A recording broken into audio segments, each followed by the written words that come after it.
2025 was actually declared in the media that it's going to be the year of the agents, right? Everybody was hyping about agents. Agents here, agents there, agents everywhere. Building is easy. Evaluating is the tough part, right?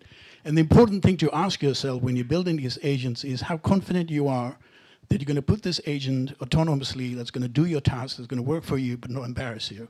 And how do you go about assessing the quality of that agent to make sure that it does the right thing? There are two aspects of MLflow GenAI and model classical. It's an open source platform that allows you the ability to actually deal with both the classical ML models, which how it actually started, as well as moving into the GenAI platform that allows you to do that. Traditional metrics fall short in the LLM model because language models have so much complexity and the breadth is so wide that traditional metrics such as Blue and Rogue are good for NLP, which you actually saw what Ramsey talked about.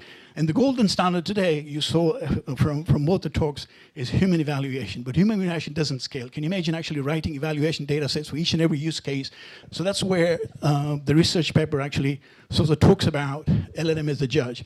And the idea is very simple, right? The idea is that because today's foundation models are built on a corpus of data that incorporates a lot of human intuition.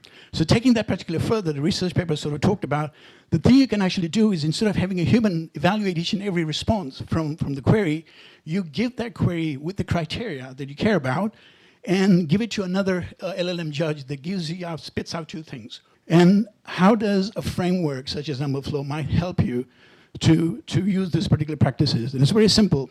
The first one is that make sure that you provide a very precise rubric and a scoring scale, which is sort of either categorical or binary. So you can have 1 and 0 based on the score, and the rubric has to be very precise. And that can be up to the instructions for the agent as well as the judge to see how you're going to evaluate that. And then validate now and then periodically against humans.